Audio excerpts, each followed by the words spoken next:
Bonjour, ici Marine du blog marinecast.com. Manipulation de la pensée. Attention à ne pas tomber dans ce piège. On en parle dans cette vidéo podcast. Alors la manipulation de la pensée, on peut tous en être victime. Ça consiste à orienter frauduleusement la façon de penser de quelqu'un et donc son opinion dans le but de le berner, de lui cacher quelque chose, de l'inciter à certains comportements. Et évidemment, personne n'aime ça, être manipulé. Ça entraîne, quand on le remarque, quand on note qu'on a été manipulé, des émotions et pensées négatives comme la colère, l'incompréhension, la déception. Et je parle de ces sujets-là, de 3 outils pour vous libérer des émotions et pensées négatives, ainsi que d'une technique pour neutraliser la colère dans des vidéos. Vous les retrouvez en bas dans la description sous la vidéo. Je vous mettrai aussi d'autres vidéos complémentaires à des sujets que j'évoquerai ici, et vous êtes bien sûr libre de vous abonner gratuitement à ma chaîne en cliquant sur le bouton sous la droite de la vidéo et puis sur la cloche si vous souhaitez recevoir une notification dès que je publie une nouvelle vidéo.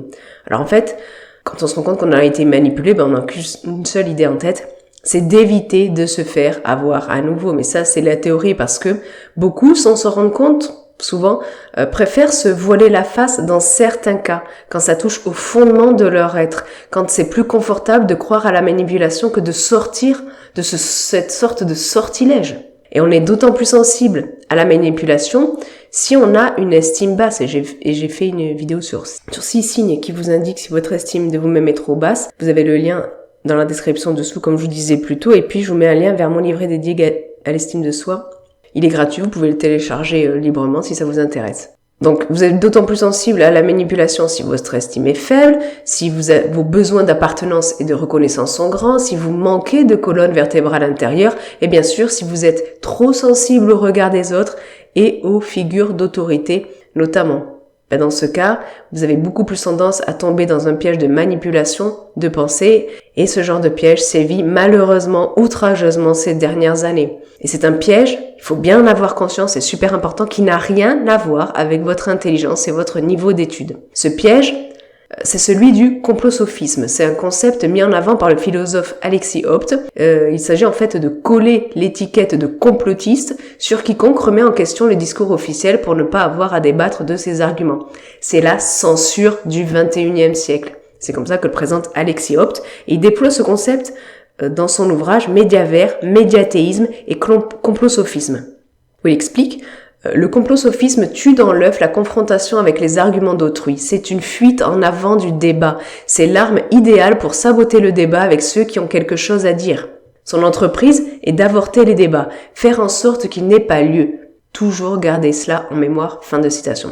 Donc, en fait, vous comprenez bien que le complosophisme, c'est l'inverse de la pensée critique. On annihile le débat. Et le débat qui n'a pas lieu parce que on fait subir à l'interlocuteur qui émet un avis différent une attaque ad hominem. La manipulation, ça consiste à jeter l'opprobre non sur le discours, mais sur la personne. C'est comme une nouvelle sorte de point Godwin. D'ailleurs, le complosophisme est souvent associé au point Godwin, c'est-à-dire espèce de nazi, etc.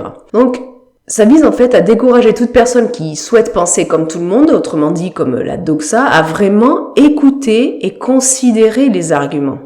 La manipulation qu'est le complosophisme peut amener à des privations de droits et libertés. Donc je vais citer un nouveau passage et j'essaierai de penser dans les passages que je vais citer à remplacer certains mots par d'autres, parce que sinon je peux me faire éjecter la vidéo, donc on va essayer d'éviter ça si j'y pense quand je vous cite les passages. Donc on commence. Parler d'esprit malade, de personnalité ou de pratiques déviantes, d'anti-sciences, de dérives sectaires ou de gourous dans l'unique but de pathologiser le discours d'une personne et ne pas se pencher sur ses arguments est une forme de complosophisme. Comprendre cela, c'est comprendre le risque que peut faire planer au-dessus des citoyens une traque contre les dérives septadaires. Car derrière une prétendue chasse aux dérives septadaires ou au complotalisme, ou aux fausses informations, un État aux velléités totalitaires peut tout à fait mener à bien un projet visant à interdire toute remise en question de son récit sur un domaine donné, science, médecine, écologie, économie. En d'autres termes, le chantage à la dérive sectaire, en cela qu'il consiste à psychiatriser son adversaire, est une réelle forme de complosophisme, pouvant aller jusqu'à la chasse aux sorcières et à la répression politique par tous les moyens pour tout individu exprimant un désaccord avec son gouvernement, entre parenthèses, amende, emprisonnement, privation des droits fondamentaux ou restriction des libertés. Fin de citation. Au passage, si vous voulez à voir les extraits complets que je vous cite ici, je vous mets un lien vers l'article complet lié à cette vidéo, vous le retrouverez dans la description sous la vidéo, là il n'y a pas de censure, il n'y a pas de mots bizarres pour en remplacer d'autres, etc. Donc il faut bien avoir en tête, comme l'exprime Ariane Biran dans son ouvrage Psychopathologie du totalitarisme, que je vous conseille également et dont vous avez les références ci-dessous, que ce ne sont pas uniquement les individus qui argumentent contre la doxa qui sont en danger de se voir supprimer des droits et libertés, qui sont en danger de se voir infliger des sanctions. Même le citoyen lambda, s'il se conforme en tout point aux injonctions et adopte le discours dominant, peut aussi se faire sanctionner, même s'il y met tout son zèle, pointe du doigt et dénonce ceux qui pensent différemment. Alors, on peut se demander, mais comment on peut se prémunir de la manipulation du complot-sophisme ?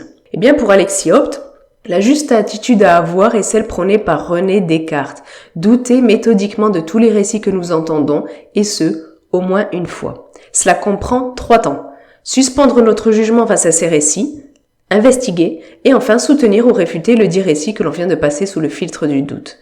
Sans ces 3 étapes, on ne pense pas, on répète. Fin de citation.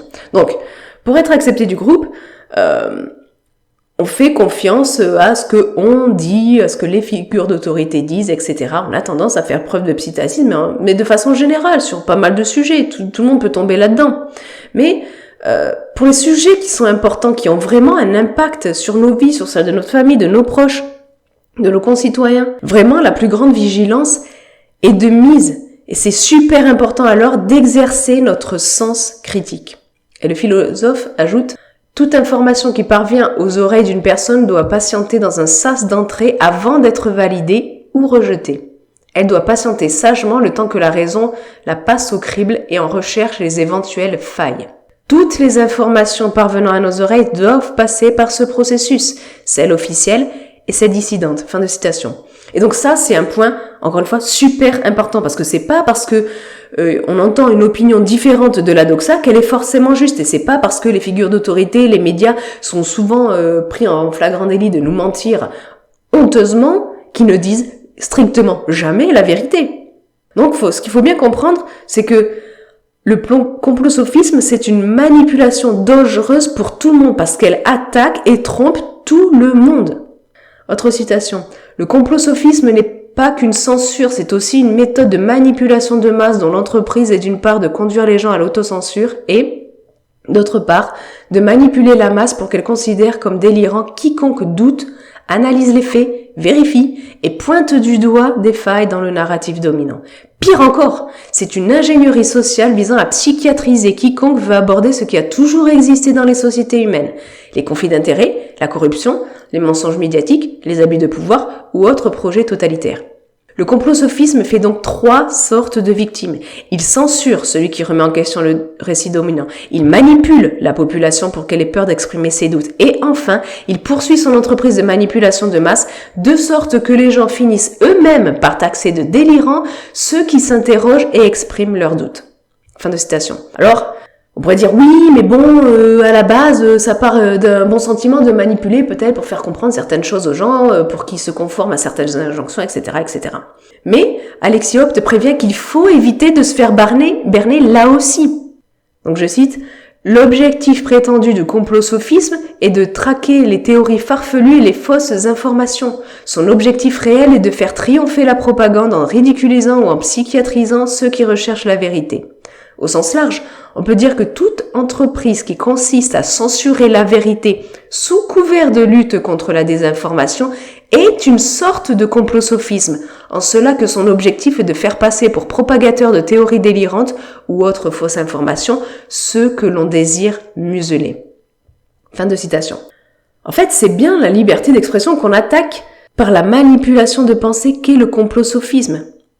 Tout ça pour dire quelques personnes, des millions, des milliards en erreur, pour leur faire accepter et commettre des choses auxquelles elles se seraient farouchement opposées en temps normal, si seulement elles avaient réellement eu en main les arguments, les contradictions, les points de vue sans qu'on leur dise « Oh là là, n'écoute pas ça, sinon tu seras écarté du troupeau, sinon au bout tu seras un vilain méchant toi aussi, et on te mettra de côté. » Donc il faut bien comprendre que, tout ça pour dire qu'on ne peut penser clair si les prémices que l'on nous donne, les informations à la base, sont fausses.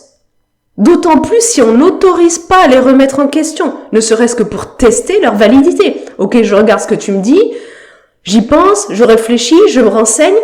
Ok, ça me semble vrai. Bon, ok. Mais si ça me semble faux, j'ai le droit de le dire aussi. Et j'ai le droit de me dire, ok, je vais me renseigner, voir si ça c'est vrai ou pas. Parce que quand même, ça a un fort impact sur ma vie, ou sur celle de mes proches, ou de mes concitoyens. Donc, et vous, dites-moi dans les commentaires ci-dessous, est-ce que vous pensez avoir été victime de la manipulation de pensée qu'est le complosophisme? À quelle occasion? Qu'allez-vous modifier dans votre façon d'aborder l'information au sens large pour éviter de vous faire avoir la prochaine fois? Partagez ça dans les commentaires ci-dessous.